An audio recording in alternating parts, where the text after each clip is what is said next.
kita untuk berkumpul bersama di tempat ini mendengarkan firman Allah dan juga hadis-hadis Rasulullah sallallahu alaihi wasallam. Nikmat yang luar biasa yang Allah Subhanahu wa taala karuniakan kepada kita untuk kita mengenal ilmu agama Allah Subhanahu wa taala. Sebagaimana sabda Nabi Muhammad sallallahu alaihi wasallam, "Man yuridillahu bihi khairan yufaqihuhu fid din." Siapa yang Allah inginkan atasnya kebaikan, dijadikanlah dia faqih, memahami berkenaan dengan ilmu agamanya. Ibu-ibu yang dimuliakan oleh Allah Subhanahu wa taala, ada satu hal yang menjadi sumber penyakit bagi manusia. Batu bara atau bahan bakar dari banyak sekali kemungkaran yang dilakukan. Tidak lain dan tidak bukan adalah sifat hasad. Tidak menyukai ketika seseorang mendapatkan nikmat dari Allah Subhanahu wa taala. Bahkan cenderung ingin Allah Subhanahu wa taala mencabut nikmat tersebut atas diri seorang hamba. Penyakit hasad ini, ibu-ibu sekalian, mungkin muncul di dalam diri kita. Tugas kita adalah segera mengubur penyakit tersebut. Jangan sampai dia tumbuh, membesar, kemudian menyebabkan kita melakukan kemungkaran demi kemungkaran disebabkan oleh sifat hasad tersebut. Dan sifat hasad ini tidak ada kebaikan padanya. Bahkan dia menyiksa kita, dia menyakiti kita. Dan dia adalah sesuatu yang sangat-sangat rendah dan hina. Mengapa demikian? Para ulama salaf mengatakan, "Ma ra'aitu zaliman ashbaha bimazlumin min hasid. Yara ni'matan 'alaika niqmatan 'alaih." Tidak pernah kami melihat orang yang berbuat kezaliman serupa dengan orang yang dizalimi, melainkan dari orang yang hasad. Jadi dia melakukan kezaliman tapi seperti dia yang dizalimi. Mengapa? Yara ni'matan 'alaika niqmatan 'alaih. Karena dia melihat nikmat yang ada pada dirimu sebagai sesuatu yang menyusahkan dia, sebagai sesuatu yang menyakiti dia. Jadi dia bersedih ketika melihat orang gembira, menangis ketika melihat orang tertawa. Itulah orang yang memiliki sifat hasad. Dia bersedih saat kita gembira, dia menangis saat kita tertawa. Maka sifat ini jika ada pada diri kita dan kita biarkan akan sangat menyiksa ibu-ibu sekalian. Oleh sebab itu hindarkanlah diri dari sifat hasad. Hatim al-Asam rahimahullah mengatakan, aku melihat orang-orang melakukan atau memiliki sifat hasad. Di sisi yang lain aku membaca firman Allah Subhanahu wa taala yang mana Allah Subhanahu wa taala berfirman yang maknanya nahnu qasamna bainahum ma'isyatahum fil hayatid dunya. Kami telah membagi penghidupan manusia untuk mereka di dalam kehidupan dunia. Maka aku segera meninggalkan sifat hasad. Karena siapa yang memiliki sifat hasad, sama saja dia tidak ridha terhadap pembagian dari Allah Subhanahu wa taala. Apa yang telah ditakar oleh Allah Subhanahu wa taala. Allah berfirman, "Nahnu qasamna bainahum ma'isyatahum fil hayatid dunya." Allah telah bagi manusia sesuai dengan pembagian. Kemudian kita tidak menyukai nikmat berada pada seseorang, hasad kepada seseorang, maka sama saja kita tidak ridha terhadap pembagian Allah Subhanahu wa taala.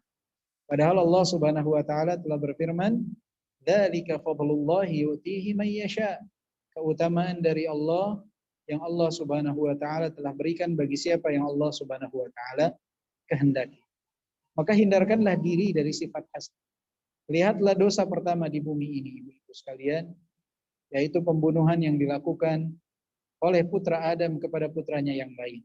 Sebagian menyebutkannya termasuk Ibnu Katsir, Qabil dan Habil. Bagaimana Qabil membunuh Habil? Bahan bakar utamanya apa? Sebab utamanya apa? Hasad. Watlu alaihim naba abnai Adam bil haqq. Idh qarraba qurbana fatuqabbala min ahadihima wa lam yutaqabbal min al-akhar. Qala la aqtulannak. Qala la aqtulannak. Allah Subhanahu wa taala berfirman, kalau tidak salah surat Al-Maidah ayat 27, Watlu 'alaihim naba'a ibnai Adam bil haqq. Kisahkan kepada mereka kisah tentang putra Adam. Idz qarraba qurbana. Ketika mereka mendekatkan, mempersembahkan, berkurban kepada Allah Subhanahu wa taala. Fatuqabbala min ahadihima wa lam yutaqabbal minal akhar. Allah terima dari salah satu dari mereka dan Allah tolak dari salah satu yang lain. Kemudian orang yang tertolak persembahannya itu, dia malah membenci saudaranya yang diterima persembahannya oleh Allah. Padahal saudaranya tidak punya salah apapun kepada dia. Ketika persembahannya ditolak, dia langsung mengatakan, qala la aqtulannak. Sungguh aku akan membunuhmu.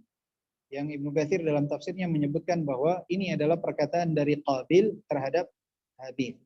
Jadi kalau ingin mengingat, Qabil adalah qatil. Yang dari qaf didahului, dia adalah qatil, pembunuh. Dia membunuh disebabkan oleh apa ibu-ibu sekalian? Hasad. Maka tidak sedikit di dunia ini orang yang hasad, ketika dia tidak mengubur sifat hasadnya tersebut, dia melakukan kemungkaran demi kemungkaran. Dia melakukan ghibah, dia menzalimi orang lain, menghancurkan kredibilitas orang lain, menghancurkan usaha orang lain, menghancurkan nama baik orang lain.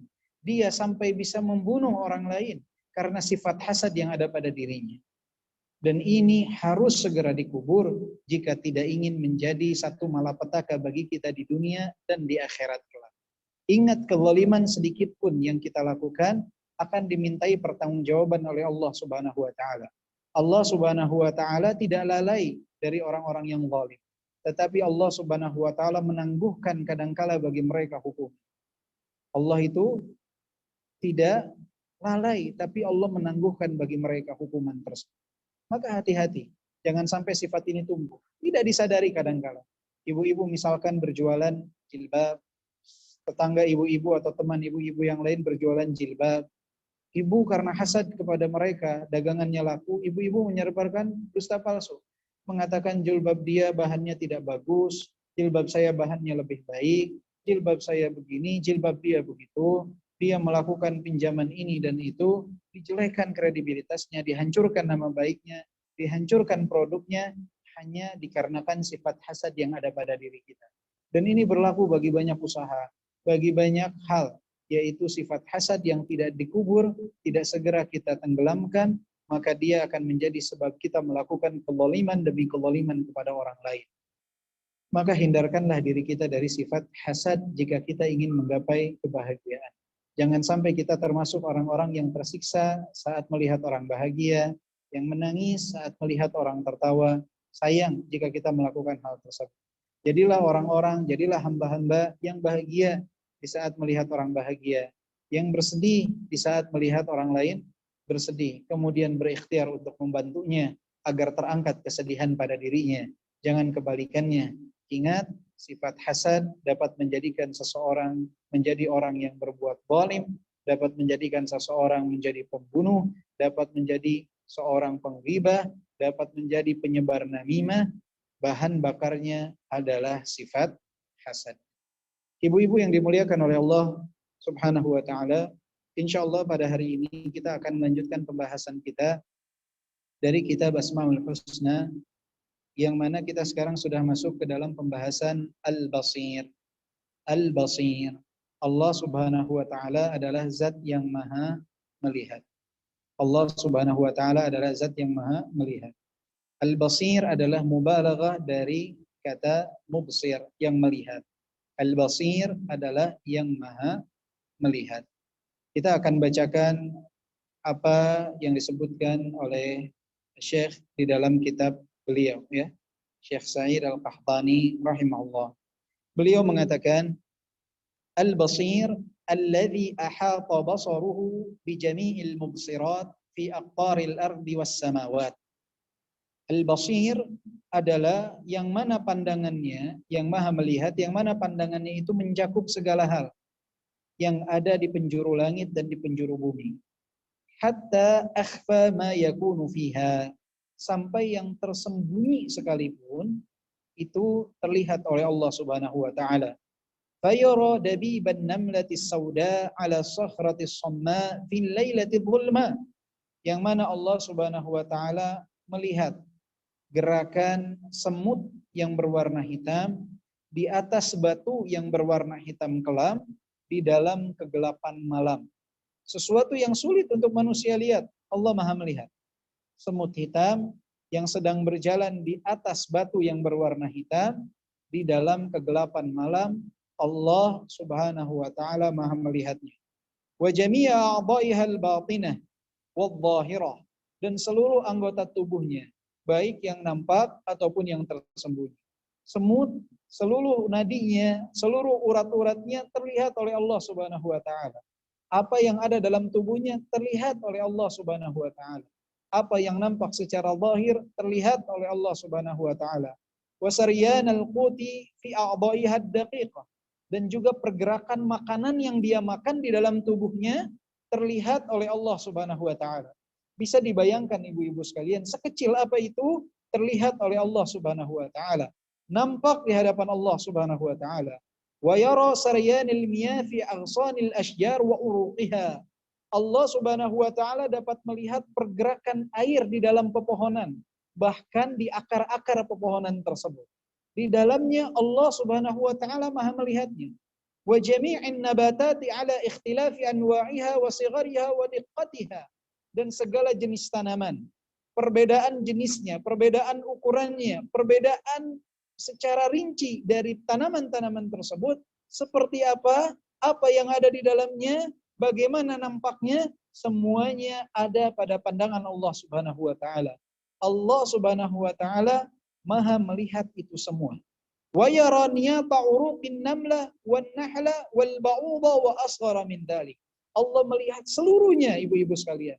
Bahkan urat-urat yang ada di dalam semut, di dalam lalat sekalipun Allah Subhanahu wa taala Maha melihat. Bahkan yang lebih kecil daripada itu semua Allah Subhanahu wa taala Maha melihatnya.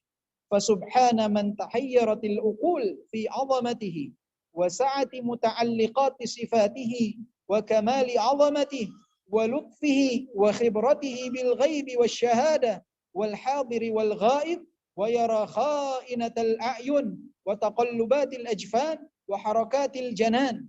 Allah Subhanahu wa taala dengan segala keagungannya, dengan segala keagungan sifatnya, kemalan kesempurnaan keagungannya, kelembutannya, Allah Maha mengetahui segalanya, yang gaib ataupun yang nampak. Yang Allah Subhanahu wa taala dapat melihat segalanya. Bahkan Allah Subhanahu wa taala dapat melihat pandangan-pandangan mata-mata yang berkhianat kepada Allah Subhanahu wa taala. Allah Subhanahu wa taala Maha melihat. Tidak ada yang luput dari pandangan Allah Subhanahu wa taala. Tidak ada yang terlepas dari pandangan Allah Subhanahu wa taala. Berbeda dengan pandangan makhluk. Kita ketika melihat sesuatu, sulit untuk melihat sesuatu yang lain. Ibu-ibu jika menyetel misalkan ceramah Ustadz Fulan di YouTube, ibu-ibu akan sulit melihat ceramah yang lain. Tapi Allah Subhanahu wa taala Maha melihat segalanya. Melihat ibu, melihat suami ibu, melihat anggota keluarga ibu, semuanya berada dalam pandangan Allah Subhanahu wa taala. Allah Subhanahu wa taala Maha melihat segalanya. Apa yang kita lakukan? Apa yang di dalam diri kita? Bagaimana pergerakan urat nadi yang ada dalam tubuh kita? Bagaimana saluran darah yang ada dalam tubuh kita? Semuanya terlihat di sisi Allah Subhanahu wa taala. Tidak ada sesuatu yang luput dari pandangan Allah Subhanahu wa taala. Allah Subhanahu wa taala adalah zat yang Maha melihat. Alladzi yaraka hina taqum wa taqallubaka fis sajidin innahu huwas samiul alim. Dalam surat Asy-Syu'ara ayat ke-218 hingga 220 Allah berfirman, alladzi yaraka hina taqum wa taqallubaka fis sajidin innahu huwas samiul alim. Allah adalah zat yang melihat engkau di saat engkau berdiri untuk mendirikan salat. Dan Allah Subhanahu wa taala zat yang Maha melihat perubahan pergerakan tubuhmu bersama orang-orang yang sujud. Sesungguhnya Allah Maha mendengar dan Allah Maha mengetahui. Allah lihat ketika ibu-ibu berdiri di dalam kegelapan malam menyembah Allah Subhanahu wa taala, Allah Maha melihat. Ketika ibu-ibu melangkahkan kaki menuju majlis ilmu, Allah Maha melihat. Ketika ibu-ibu melakukan apapun, Allah Subhanahu wa taala Maha melihat. Maka siapa yang berada di dalam pengawasan Allah Subhanahu wa taala, siapa yang berada di dalam penglihatan Allah Subhanahu wa taala, tentunya dia akan berhati-hati dalam melakukan apapun karena Allah Subhanahu wa taala Maha melihat. Allah Subhanahu wa taala Maha mengawasi kita. Allah tahu apa yang kita lakukan secara terperinci. Allah Maha mengetahui. Ya'lamu kha'inatal a'yuni wa ma tukhfis sudur. Allah Maha mengetahui apa yang terjadi baik pada pandangan-pandangan yang berkhianat kepada Allah Subhanahu wa taala. Allah melarang kita memandang sesuatu, kemudian kita memandangnya, Allah Subhanahu wa taala Maha melihat. Dan Allah Maha melihat apa yang ada dalam diri seseorang, dalam hati seseorang, Allah Maha melihat. Maka kita harus berhati-hati. Jangan kita menjadikan pandangan terendah itu adalah pandangan Allah. Kita khawatir atas pandangan manusia, hati-hati kalau ada manusia yang memandang di saat kita melakukan kemaksiatan, tetapi seakan-akan Allah tidak melihat kita. Padahal Allah Subhanahu wa taala adalah zat yang Maha melihat. Berapa banyak kaum muslimin di zaman sekarang yang dia ketakutan ketika keburukannya dilihat oleh orang lain. Di sisi lain, dia menganggap pandangan Allah Subhanahu wa taala sebagai pandangan yang paling dia tidak perhitungkan. Padahal Allah Maha melihat atas apa yang dia lakukan. Sebelum dia takut kepada orang lain, dia harusnya takut kepada Allah Subhanahu wa taala. Sebelum dia khawatir atas pandangan orang lain, dia harusnya khawatir atas pandangan Allah Subhanahu wa taala. Jangan sampai kita termasuk kelompok orang-orang yang takut terhadap manusia, kemudian tidak takut kepada pandangan Allah Subhanahu wa taala. Yastakhfuna minan nas wala yastakhfuna minallah. Ini orang-orang yang akan menggapai kemurkaan Allah Subhanahu wa taala, mendapat kemurkaan Allah ketika dia lebih takut terhadap pandangan manusia dan tidak takut terhadap pandangan Allah Subhanahu wa taala. Maka ingat ibu-ibu sekalian, Allah adalah zat Al-Basir. Allah Subhanahu wa taala adalah zat yang Maha melihat segalanya. Dalam satu waktu semua terlihat oleh Allah Subhanahu wa taala. Tidak ada yang luput dari pandangan Allah. Dan di dalam surat yang lain Allah Subhanahu wa taala berfirman, "Wallahu ala kulli syai'in syahid." Dan Allah Subhanahu wa taala Maha menyaksikan atas segala sesuatu. Semuanya ada pada pandangan Allah. Maka orang yang beriman ketika mengetahui ini, ketakutan dia, takut dia, khawatir dia bahwa apa yang dia lakukan bukan sesuatu yang diridhai oleh Allah Subhanahu wa taala. Apa yang dia lakukan bukan sesuatu yang mendapatkan keridhaan Allah Subhanahu wa taala. Khawatir dia, takut dia. Selalu merasa diawasi. Enggak perlu lagi, kalau setiap muslim memiliki sifat ini, tidak perlu lagi yang namanya CCTV. Tidak perlu lagi kamera pengawasan. Karena setiap muslim merasa diawasi oleh Allah Subhanahu wa taala. Ay muttali'un wa muhitun ilmuhu wa basaruhu wa sam'uhu bi jami'il kainat. Allah Maha mengetahui segalanya. Semuanya tercakup dalam ilmu Allah Subhanahu wa taala, dalam pandangannya, dalam pendengaran. Tidak ada yang dapat luput. Al-Basir ini ibu-ibu sekalian, jangan semata-mata kita baca saja, kita menghafal, tapi kita aplikasikan dalam kehidupan. Orang yang memahami sifat Al-Basir, yang mempraktekkan sifat ini dalam kehidupannya, yang mengamalkan pengetahuan dia akan sifat ini dalam kehidupannya, dia tidak akan bertindak semena-mena. Dia tidak akan melakukan apapun kecuali yang diridhai oleh Allah. Karena dia tahu Allah Maha melihat atas apa yang dia lakukan. Apa hikmah kita mengetahui tentang sifat Al-Basir? Yang pertama, ibu-ibu sekalian, bertambah pengagungan kita kepada Allah Subhanahu wa taala. Bahwa segalanya terlihat oleh Allah zat yang Maha Penguasa. Allah Maha melihat segalanya. Pengagungan kita atas kesempurnaan Allah Subhanahu wa taala itu bertambah besar. Dengan pengetahuan kita bahwa Allah adalah Al-Basir. Semua terlihat oleh Allah Subhanahu wa taala. Kemudian yang kedua, orang yang memahami sifat Al-Basir, mengetahui sifat Al-Basir, dia di saat beribadah kepada Allah akan semakin giat lagi. Karena dia tahu apa yang dia lakukan dari setiap kebaikan disaksikan oleh Allah Subhanahu wa taala. Maka ketika dia tersenyum kepada seseorang yang dianggap oleh orang lain hina, dia tetap bersemangat karena Allah Maha melihat atas apa yang dia lakukan. Di saat dia berbuat kebaikan kepada hewan sekalipun, dia memberikan minum kepada binatang, dia memberikan makanan kepada binatang, tidak ada yang melihatnya, tidak menjadikannya kecil hati dan tidak menjadikannya malas, tapi dia semakin semangat karena dia tahu Allah Maha melihat atas kebaikan yang dia lakukan. Di saat dia tahajud di dalam kegelapan malam, di saat anggota keluarganya tertidur, itu tidak dia khawatirkan karena dia tahu Allah Maha melihat atas apa yang dia lakukan. Maka orang yang mengetahui sifat al-basir, semangat dia dalam beramal ini akan semakin besar. Karena yang jadi tujuan dia pandangan Allah, penglihatan Allah, penglihatan makhluk hanya akan merusak hatinya, akan membuat dia sum'ah, akan membuat dia ujub, akan membuat dia mungkin takabur atas amalan yang dia lakukan, akan membuat dirinya ria. Yang dia jadikan patokan, Allah Maha melihat atas apa yang saya lakukan. Tidak peduli orang lihat atau tidak. Yang penting Allah melihat atas apa yang saya lakukan. Tambah semangat dia dalam beramal. Ini yang memahami sifat al-basir. Dia lakukan kebaikan dimanapun, kapanpun. Dia betul-betul merealisasikan Allah sabda Nabi yang mengatakan ittaqullah aitsuma kunt. Bertakwalah kepada Allah dimanapun kau berada. Karena dia tahu Allah Maha melihat. Kemudian faedah ketiga yang didapatkan oleh seseorang yang memahami sifat al-basir ini dan mengaplikasikannya dalam kehidupan dia sehari-hari adalah dia akan semakin takut melakukan kemaksiatan sekecil apapun. Orang tidak melihat, Allah Maha melihat. Suami kita tidak melihat, Allah Maha melihat. Istri kita tidak melihat, Allah Maha melihat. Anak kita tidak melihat, Allah Maha melihat.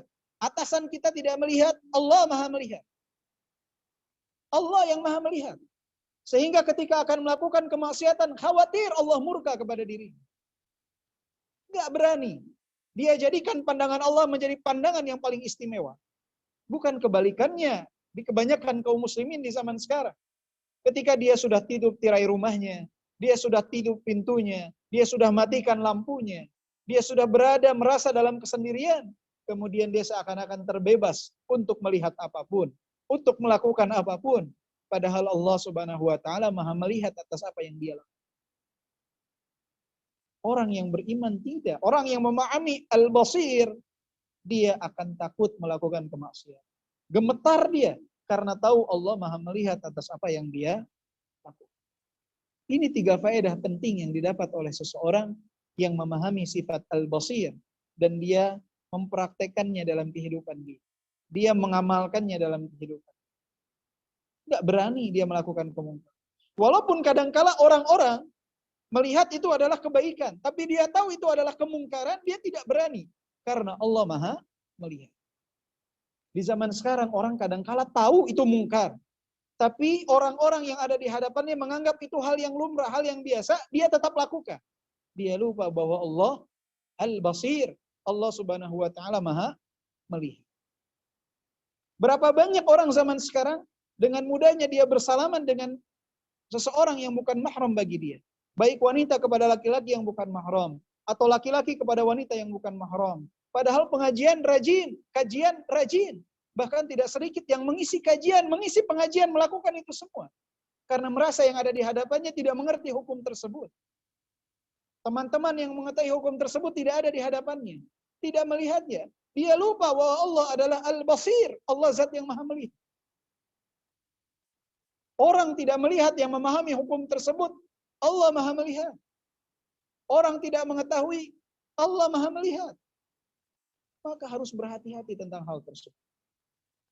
Yang lebih mengenaskan lagi, ketika Allah takdirkan manusia tidak melihat kemungkarannya, justru ketika dia sudah bertobat, dia ombar aib yang dia lakukan. Itu musibah di atas musibah.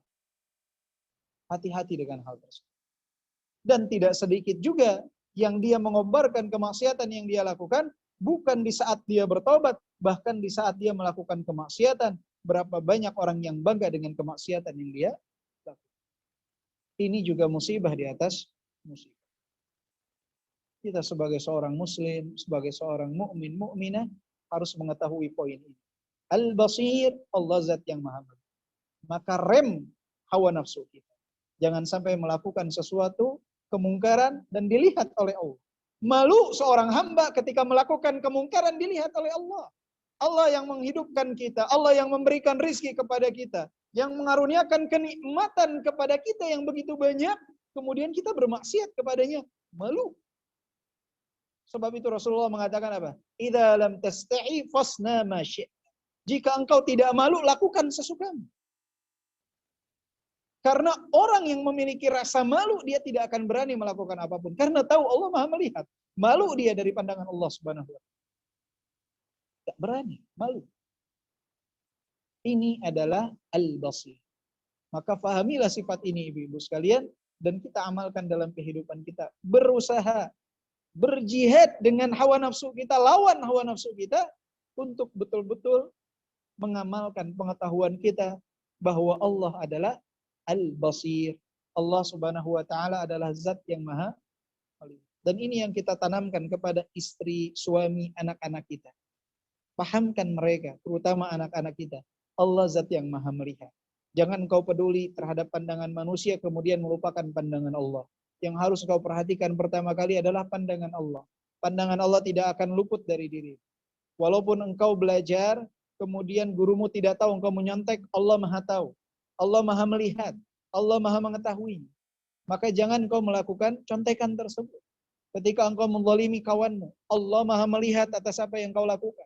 Ketika engkau berbohong kepada ayah ibu, Allah maha melihat atas apa yang kau lakukan.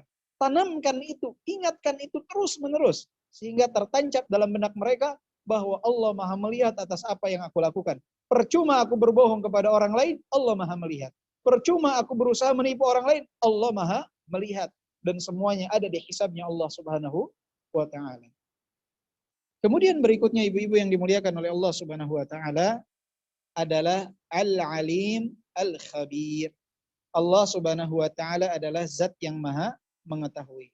Mungkin ibu-ibu bertanya, apa perbedaan antara Al-Alim dan Al-Khabir? Karena dua-duanya maknanya sama. Zat yang maha mengetahui. Zat yang maha mengetahui. Apa perbedaannya Al-Alim dan Al-Khabir? Para ulama banyak yang membedakan tentang Al-Alim Al-Khabir. Mayoritasnya kembali kepada satu poin. Bahwa Al-Alim ini meliputi pengetahuan tentang yang nampak dan yang tersembunyi. Sedangkan Al-Khabir dia lebih spesifik, yaitu mengetahui perkara-perkara yang tersembunyi.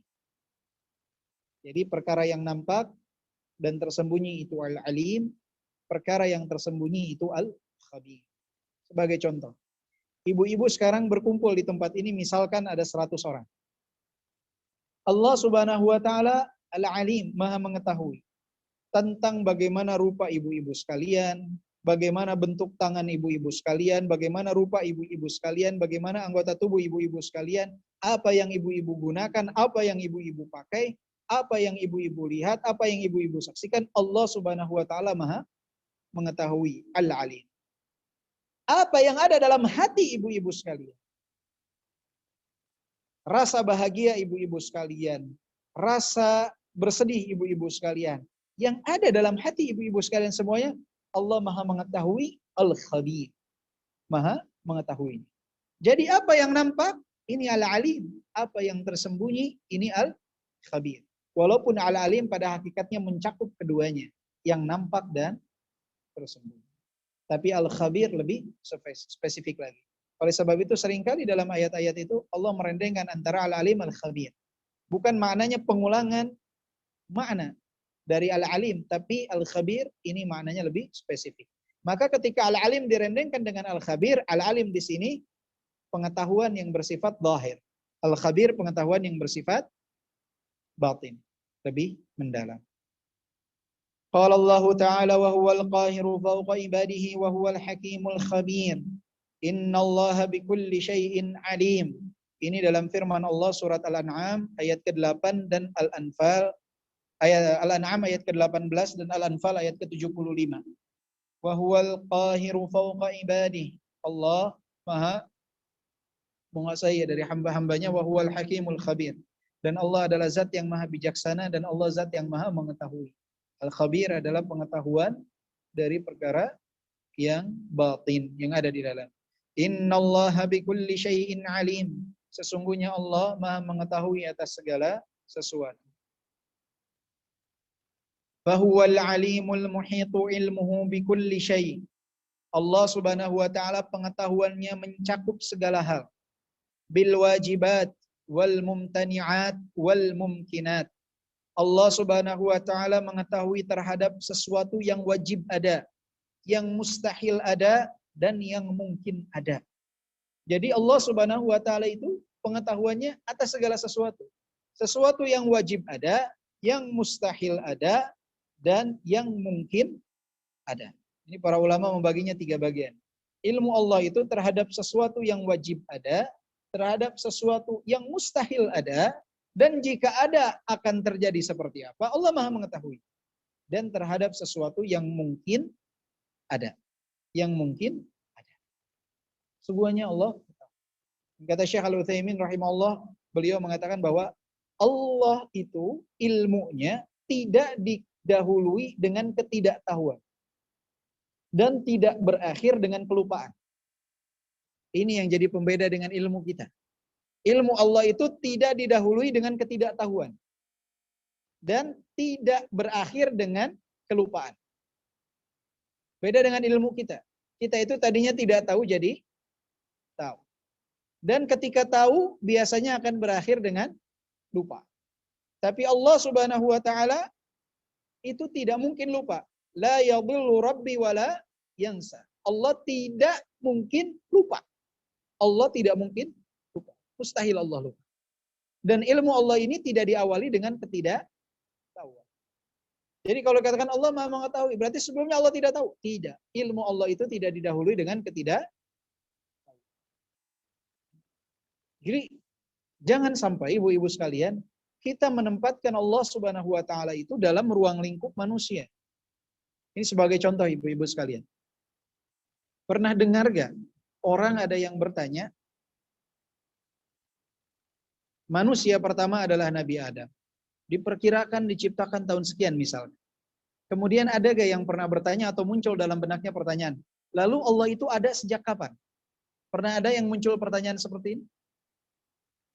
Kira-kira pertanyaan seperti ini bisa dijawab tidak? Kenapa tidak bisa dijawab? Karena ketika dia bertanya kapan, ini bertanya tentang waktu. Sedangkan waktu itu sendiri diciptakan oleh siapa? Oleh Allah Subhanahu wa taala. Jadi dia bertanya kapan diciptakan, sedangkan waktu ini adalah sesuatu yang merupakan makhluk Allah, diciptakan oleh Allah. Jadi ketika bertanya tentang kapan, ya nggak ada jawabannya. Karena waktu itu sendiri diciptakan oleh Allah. Maka siapa yang bertanya seperti ini, dia harus lebih banyak membaca, lebih banyak belajar.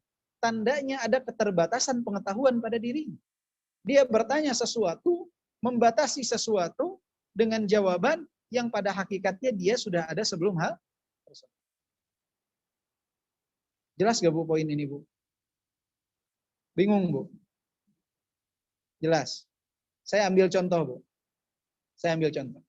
Misalkan ibu-ibu sekalian itu tinggal di kampung A. Kemudian di kampung tersebut di tahun 2015 itu dibangun masjid.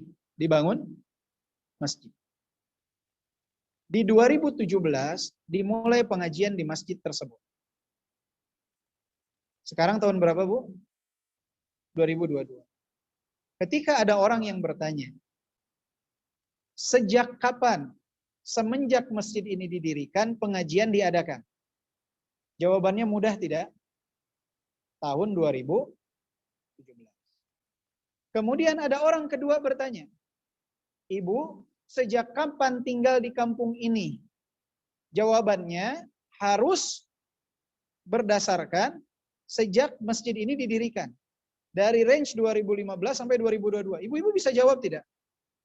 Tidak. Ibu-ibu akan mengatakan, saya ini ada sebelum masjid ini ada. Jadi kalau Anda ingin jawabannya terbatas dari 2015 sampai 2022, maka tidak ada jawaban yang tepat. Karena saya sudah ada sebelum 2015. Ini walillahil matsalul a'la untuk mendekatkan pemahaman. Maka ketika orang mau menanyakan kapan Allah ada, itu pertanyaannya keliru tidak? Keliru. Karena waktu ini dari semenjak ada hingga saat ini yang menciptakannya adalah Allah. Ketika kita membatasi harus ada jawaban kapan, berarti kita salah dalam bertanya. Karena waktu ini sendiri diciptakan oleh Allah. Oleh sebab itu ibu-ibu sekalian, dalam segala asma dan husna Allah, asmaul husna Allah Subhanahu wa taala, kita tidak boleh menggambarkannya seperti apa? Makhluk. Jangan pola pikir kita pola pikir makhluk. Kalau pola pikir kita pola pikir makhluk, maka nggak akan sampai. Allah Maha melihat. Kalau saya sedang dilihat, yang lain siapa yang melihat? Karena apa? Orang yang bertanya seperti ini, dia menerapkan tentang sifat Allah dalam benak dia seakan-akan itu adalah makhluk. Maka nggak benar yang seperti ini. Makanya ketika disebutkan Allah turun ke langit dunia, dikatakan kalau turun di langit dunia ini, di langit yang sana bagaimana? Dia sedang menerapkan prinsip tentang asma dan sifat Allah kepada makhluk. Maka nggak akan sampai yang seperti itu. Tugas kita apa? Mengimani Allah sebutkan turun ke langit dunia, imani selesai. Seperti apa, bagaimana? Wallahu a'lam. Barulah di situ kita meletakkan sesuatu yang sesuai dengan haknya Allah Subhanahu wa ta'ala. Begitupun ini tentang pengetahuan Allah. Allah itu pengetahuannya tidak dimulai dari ketidaktahuan. Gimana? Itulah kekhususan Allah Subhanahu wa ta'ala. Itulah tanda bahwa Allah Al-Alim, zat yang maha mengetahui. Maha mengetahui, bukan mengetahui seperti kita. Maha mengetahui, yaitu ilmu yang tidak dimulai dengan ketidaktahuan. Al-Khabir, maha mengetahuinya Allah, merupakan ilmu yang tidak dimulai dari ketidaktahuan. Jadi segalanya Allah ketahui. Dan tidak akan berakhir dengan kelupaan. Secara terperinci, semuanya diketahui oleh Allah Subhanahu wa ta'ala. Bagaimana pergerakan darah dalam tubuh kita, bagaimana detak jantung kita, berapa detak jantung kita, apa yang kita rasakan dalam diri kita, bagaimana syuur kita, bagaimana perasaan kita, apa yang kita lakukan, semua diketahui oleh Allah Subhanahu wa ta'ala. Saya, ibu-ibu sekalian, keluarga kita, semua makhluk, semua pepohonan, semua binatang, semuanya diketahui oleh Allah Subhanahu wa ta'ala yang ada di alam semesta. Maha mengetahui. Maka di sini Syekh mengatakan bahwa Allah Maha mengetahui atas segala hal. Terhadap sesuatu yang wajib ada, terhadap sesuatu yang mustahil ada, dan terhadap sesuatu yang mungkin ada. Maksudnya apa? Yang wajib ada, yang mustahil ada, dan mungkin ada. Maka di sini dijelaskan oleh Syekh rahimahullah, فَيَعْلَمُ تَعَالَى نَفْسَهُ الْكَرِيمَ وَنُعُوتَهُ الْمُقَدَّسَ وَأَوْصَافُهُ الْعَظِيمَةِ وَهِيَ الْوَاجِبَةُ الَّتِي لَا يُمْكِنْ إِلَّا وُجُودُهَا. Contoh ilmu terhadap sesuatu yang wajib ada adalah pengetahuan Allah Subhanahu wa ta'ala tentang diri, tentang keagungan sifat Allah, tentang kesucian Allah, bahwa hal tersebut tidak mungkin kecuali ada. Wajib ada. Keagungan Allah, kesucian Allah wajib ada. Allah Maha mengetahui tentang ini. Ini pengetahuan Allah tentang ilmu yang wajib ada. Nggak mungkin nggak ada. Mustahil tidak ada. Allah adalah zat yang maha agung. Allah Subhanahu wa ta'ala sifatnya agung. Allah zat yang maha mulia. Allah zat yang maha suci. Segala kesucian dan segala pengagungan terhadap Allah Subhanahu wa ta'ala, segala keagungan Allah, Allah Subhanahu wa ta'ala mengetahuinya. Karena ini adalah pengetahuan yang wajib ada. Atas sesuatu yang wajib ada. Kemudian pengetahuan tentang sesuatu yang mustahil ada. Wa ya'lamul mumtani'at halam tinaniha wa ya'lamu ma yatarattabu ala wujudiha law wujidat. Allah Subhanahu wa ta'ala mengetahui apa perkara yang mustahil ada. Ketika dia mustahil ada, Allah tahu. Dan Allah Maha mengetahui apa yang akan terjadi jika hal tersebut ada. Dia mustahil ada dan Allah Maha mengetahui jika terjadi. Akan terjadi seperti apa?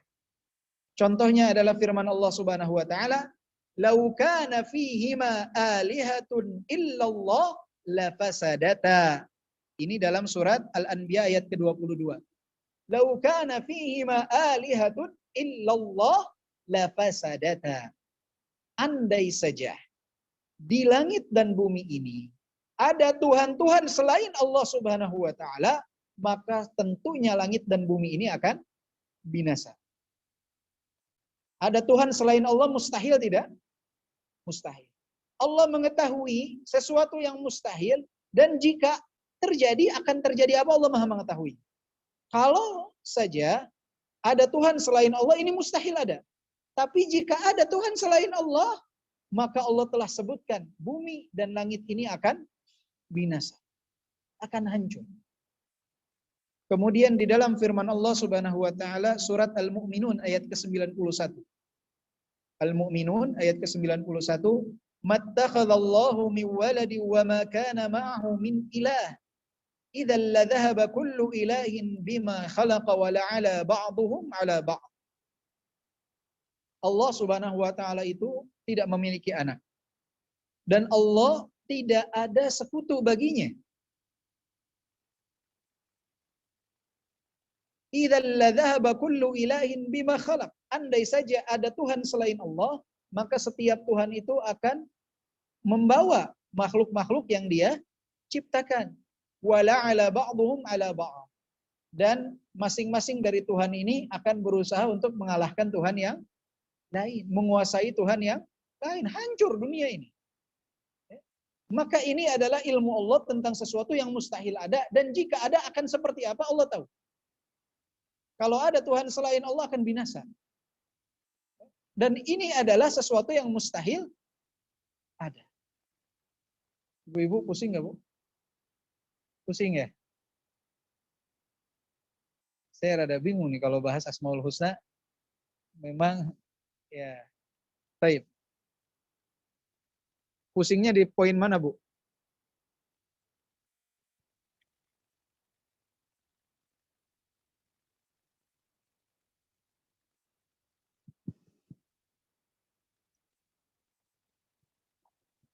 Terdengar suaranya, Bu?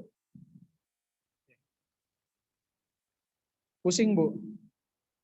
Pusing ya?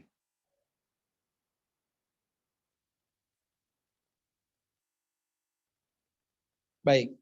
Intinya begini, Bu. Nggak usah pusing. Intinya begini.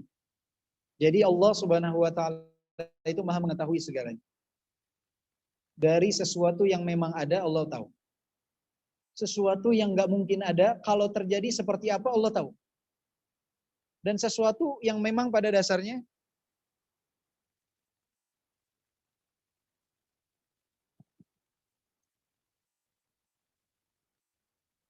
baterainya habis.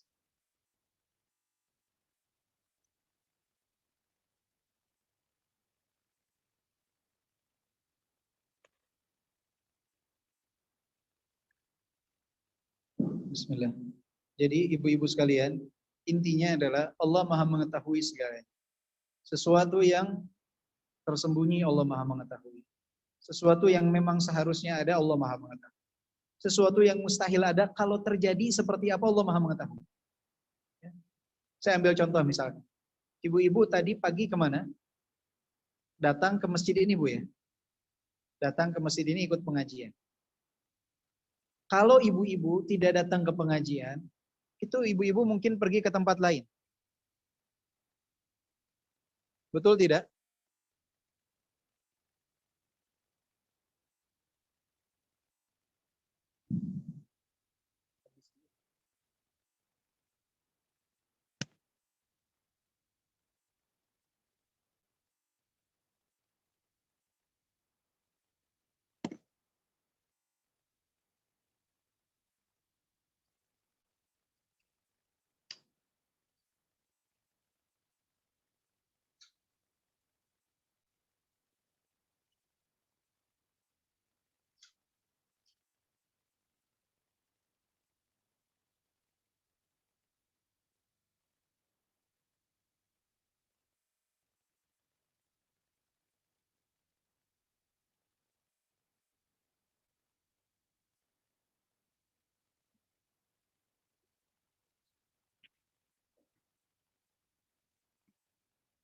Jadi ibu-ibu yang dimuliakan oleh Allah Subhanahu wa taala, ibu-ibu hari ini datang ke pengajian dan sekarang ada di masjid ini.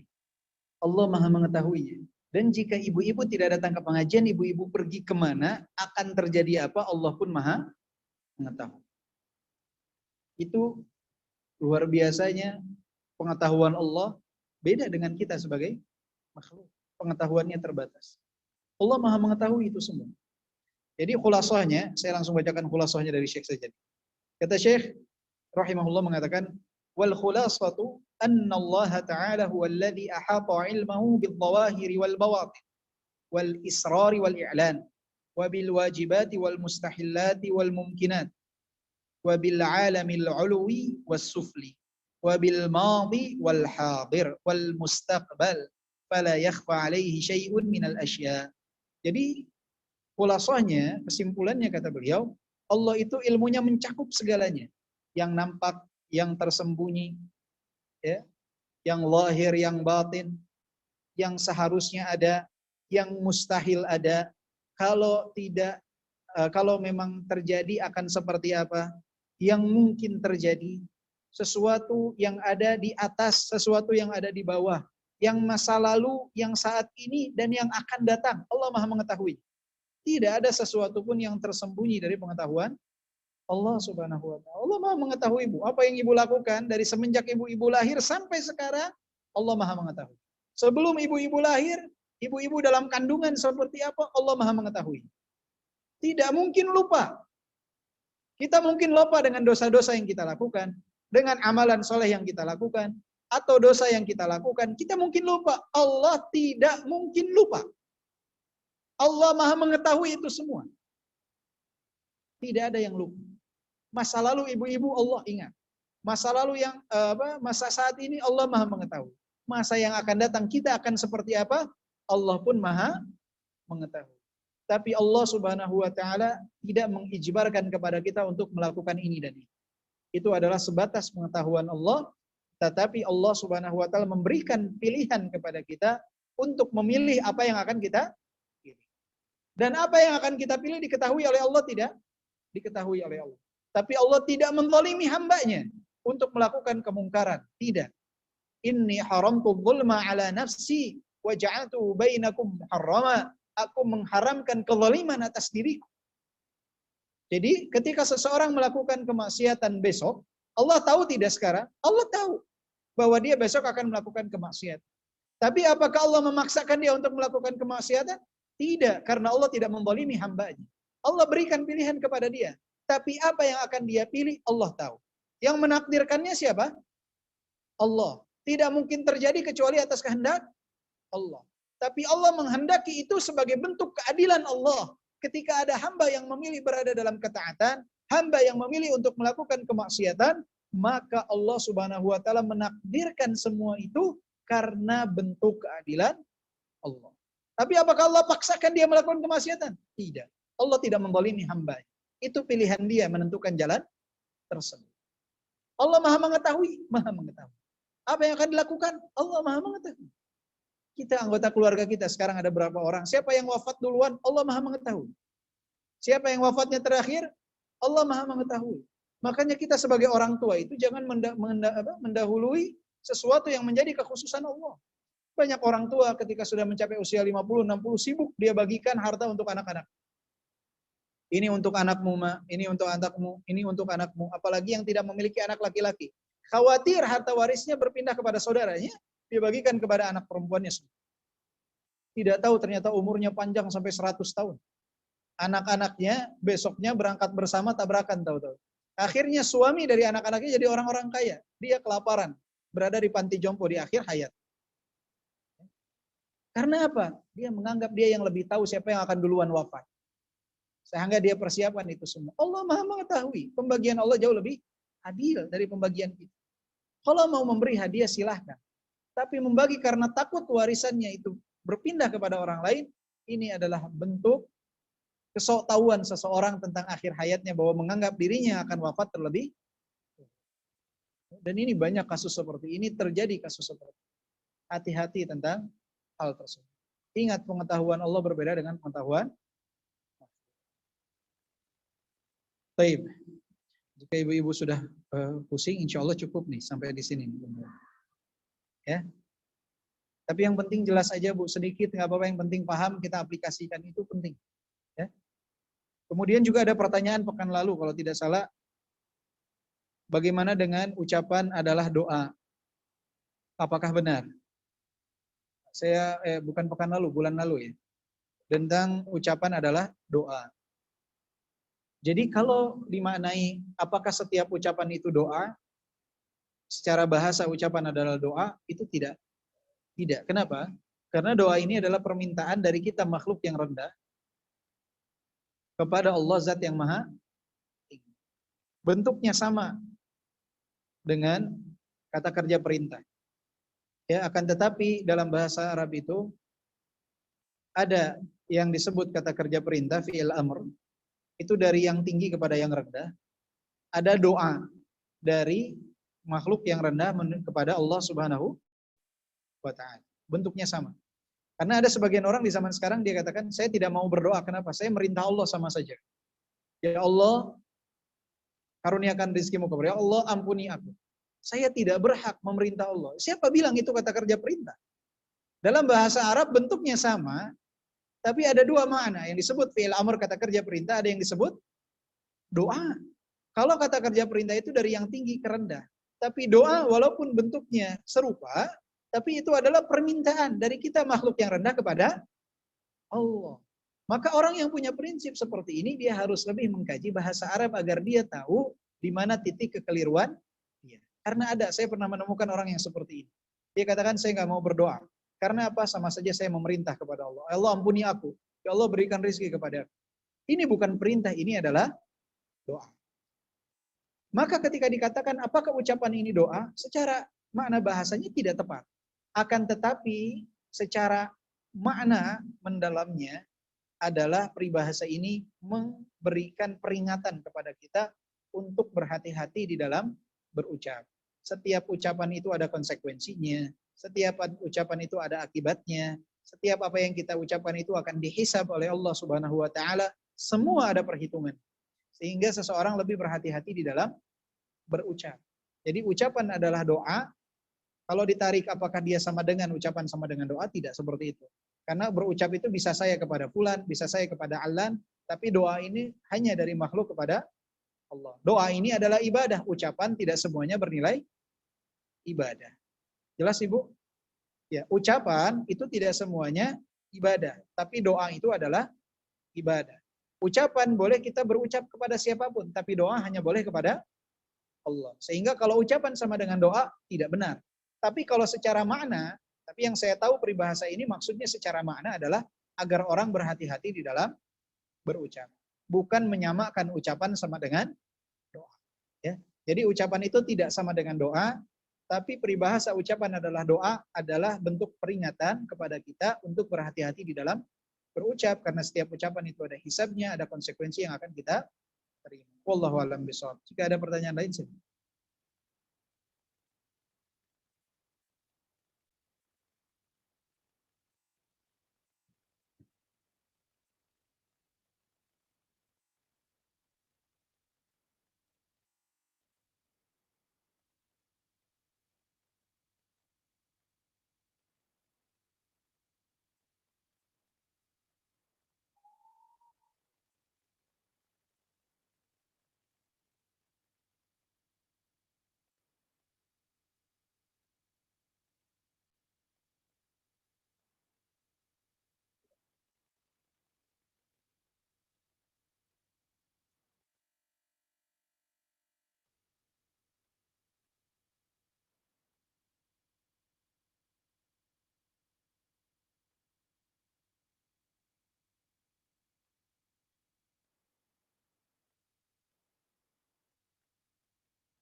Bismillah.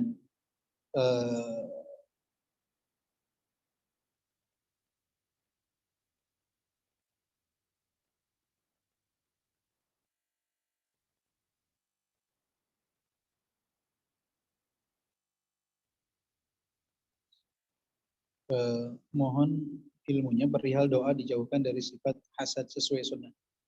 Allahu alam, saat ini tidak ada di benak saya berkenaan dengan doa khusus berkenaan dengan hasad. Tapi ibu secara umum, ibu itu dapat berdoa dengan doa dalam bahasa apapun. Ketika misalkan kita tidak mengetahui doanya dalam bahasa Arab, tidak hafal, ibu silahkan berdoa dengan bahasa Indonesia. Ya Allah, jauhkan saya dari sifat hasad. Dan yang semisal dengan itu dalam segala hal. Banyak orang-orang di Indonesia, mereka beranggapan bahwa saya ketika berdoa itu harus dengan bahasa Arab. Sehingga banyak di antara mereka yang tidak mau berdoa karena tidak hafal bahasa Arab. Maka yang harus dilakukan adalah seseorang ingat Allah Maha mengetahui bahasa apapun yang ibu ucap. Ya, ini jadi PR, mungkin nanti ada doa khusus berkaitan dengan hasad. Wallahu alam, sekarang tidak ada di benak saya. Insya Allah nanti saya cari jika ada. Tapi jika tidak ada pun, ibu bisa berdoa kepada Allah agar dijauhkan dari sifat hasad dengan bahasa Indonesia. Kalau dalam bahasa Arab juga bisa, silakan. Allahumma la taj'alna minal hasidin. Dan yang semisal dengan itu.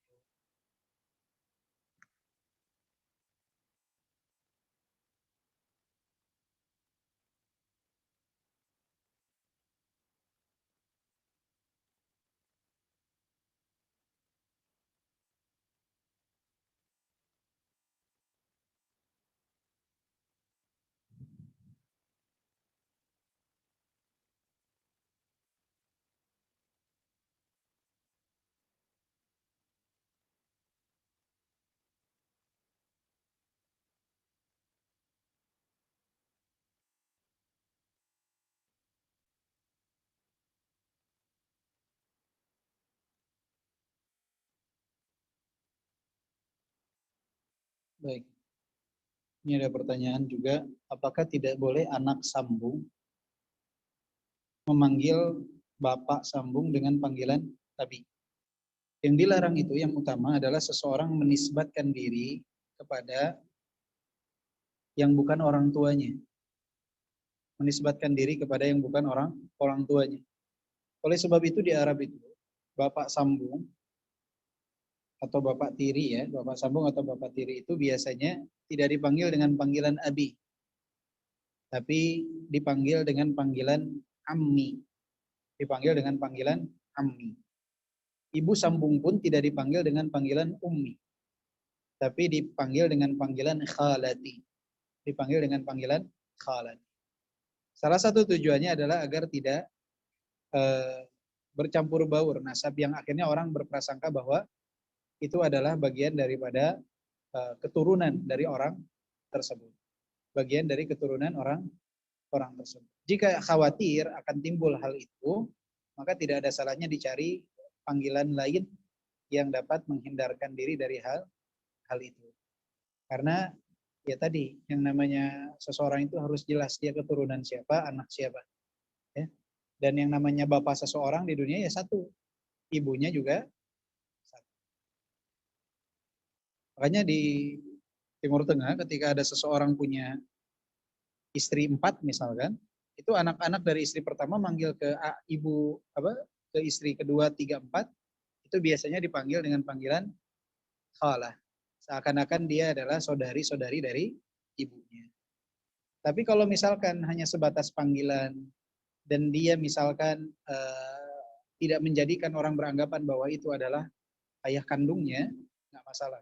Atau bisa dibedakan sedikit, misalkan kepada orang tua aslinya dia panggil abi, tapi ke ibu atau bapak sambungnya dia panggil misalkan ayah atau bapak, atau yang semisal dengan hal tersebut. Sehingga tidak muncul pemahaman orang bahwa itu adalah keturunan dari lelaki tersebut. Intinya sih larangan dari menisbatkan nasab kepada selain orang tua. Kalau panggilan jika khawatir masuk dalam kategori tersebut dihindari.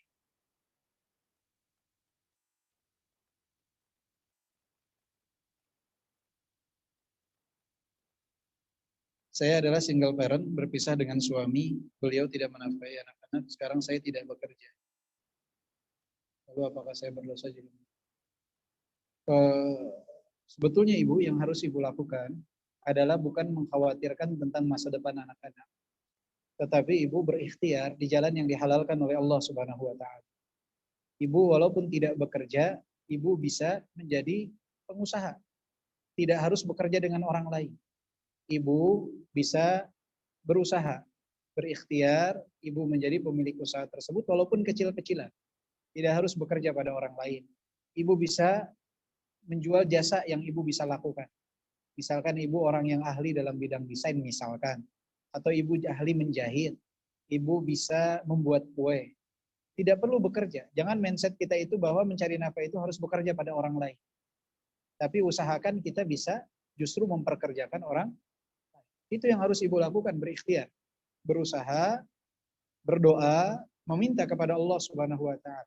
Kalau kekhawatiran ini tidak akan mendatangkan kebahagiaan esok hari, yang hanya akan mencabut kebahagiaan kita hari ini. Itu kekhawatiran.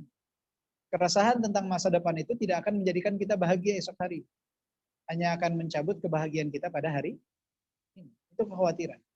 Tapi kalau kita berikhtiar, berusaha, ar-rahah bitarkir rahah, kata Ibnu Qayyim. Kebahagiaan, kenyamanan esok hari itu didapat dengan meninggalkan kenyamanan pada hari ini. Jadi ibu berusaha berikhtiar, kemudian insya Allah ibu akan mendapatkan kebahagiaan esok. Dan jika usia ibu masih relatif muda, sebaiknya ibu menikah kembali. Ya, itu akan lebih menjaga ibu dari fitnah-fitnah yang ada. Dan jangan juga beranggapan bahwa saya hanya ingin mengurus anak saya.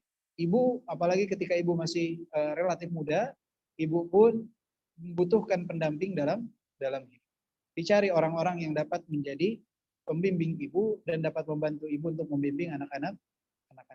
Jangan sendiri karena itu rentan dengan ujian, fitnah dan hal-hal yang semacam.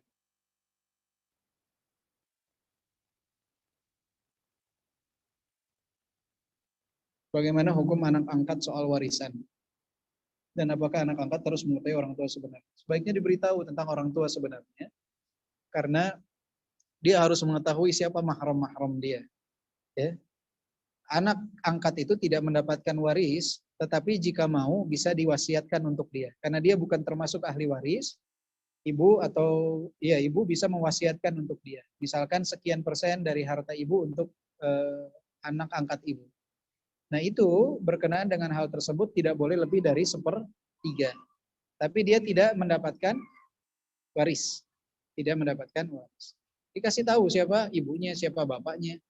Karena dia harus mengetahui siapa asal-usulnya. Tapi diberitahu dengan cara yang hikmah. Diberitahu dengan cara yang pelan-pelan. Ya, baik. Manakah yang lebih afdol, berdoa saat sujud terakhir atau doa sebelum salam? Dua-duanya baik Ibu, ya, tapi bukan kekhususan hanya sujud terakhir. Jadi keutamaan doa di saat sujud itu tidak terbatas pada sujud terakhir. Aqrabu ma yakunul 'abd min rabbih wa huwa sajid fa aktsiru minad du'a. Yang terdekat seorang hamba dengan Allah adalah di saat dia sujud, maka perbanyaklah doa. Dan doa ini tidak hanya saat sujud terakhir saja. Di semua sujud silakan Ibu berdoa.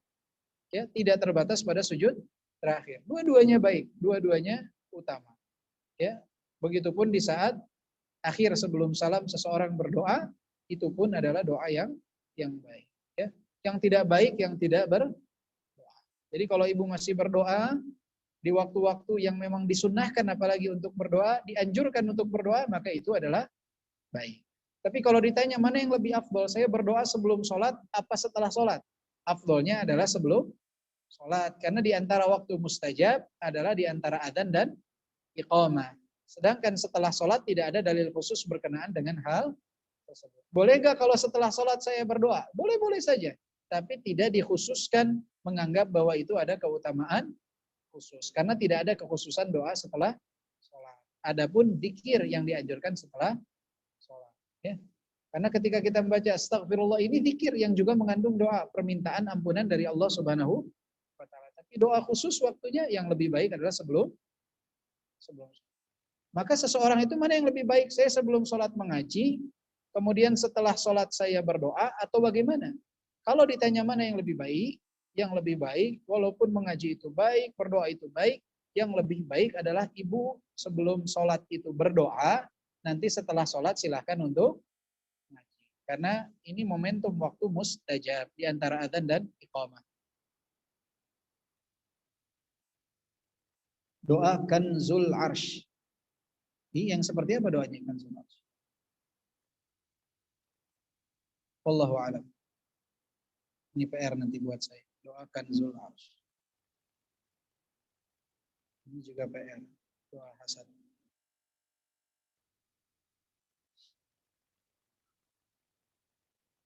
Apakah Allah sudah mengetahui segala sesuatu yang akan kita lakukan, amalan atau kemaksiatan? Iya, Allah Maha mengetahui apa yang akan kita lakukan, Allah tahu.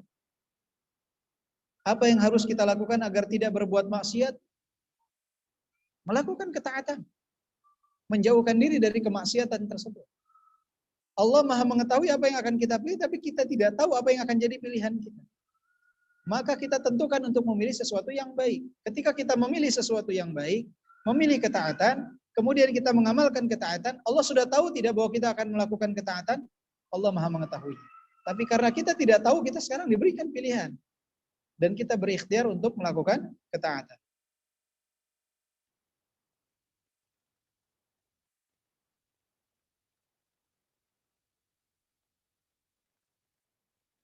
Apakah ketika kita ditakdirkan akan berbuat dosa, apakah kita bisa gugurkan takdir tersebut dengan doa?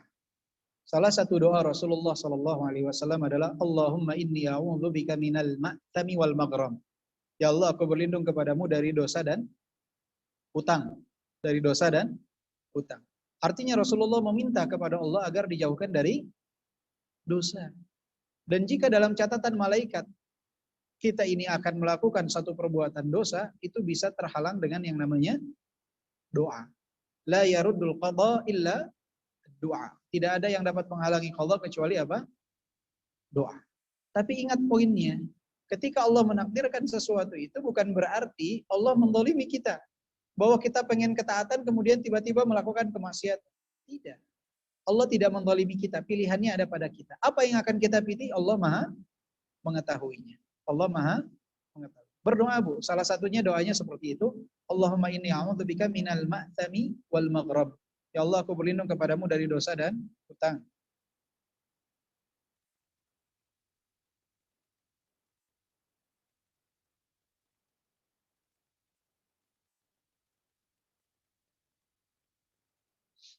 Waalaikumsalam. Apakah benar bila kita menangis dalam sholat karena mengingat musibah? Misalnya, itu batal sholatnya, dan bila menangis karena mengingat kebesaran Allah, baru sholatnya sah. Lalu bagaimana dengan menangis dalam sholat karena mengingat dosa-dosa? Syukran. Assalamualaikum warahmatullahi wabarakatuh. Wallahu a'lam. Yang saya tahu, seseorang ketika menangis bermunajat kepada Allah Subhanahu wa taala termasuk di dalam sholat, hal ini sering dilakukan oleh Rasulullah Shallallahu Alaihi Wasallam di dalam sholatnya.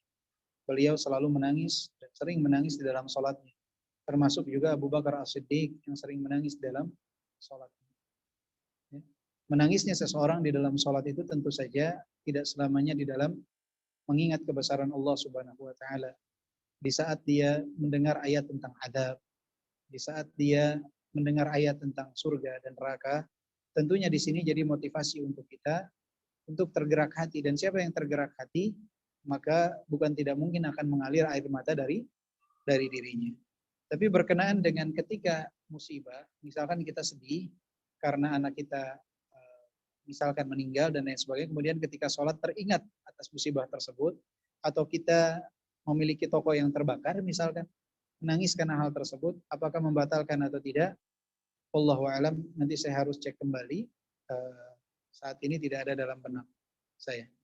Berarti PR saya ada 3, tentang menangis saat terjadi musibah di dalam sholat, kemudian doa dari sifat hasad agar terhindar dari sifat hasad, dan yang ketiga doa kanzul arsh. Insyaallah semoga Allah mudahkan untuk mendapatkan jawabannya. Kita cek seperti apa penjelasan para ulama tentang 3 masalah ini. Jika ada yang Allah mudahkan dari pengetahuan tentang 3 hal, insyaallah akan kita bahas pada pertemuan bulan yang akan datang. Jadi apa yang belum dijawab, insyaallah sudah saya selipkan di dalam kitab ini. Semoga Allah mudahkan kita untuk belajar. Ya. Dan jika kita tidak mengetahui sesuatu, selalu katakan apa ibu-ibu? Wallahu a'lam. Ya. Ya, sebenarnya bisa aja ini dikarang jawabannya, tapi tanggung jawabnya besar. Ya. Semoga Allah jauhkan kita dari para pengarang. Subhanakallahumma bihamdika asyhadu an la ilaha illa anta astaghfiruka wa atubu ilaik. Walhamdulillahirabbil alamin. Assalamualaikum warahmatullahi wabarakatuh.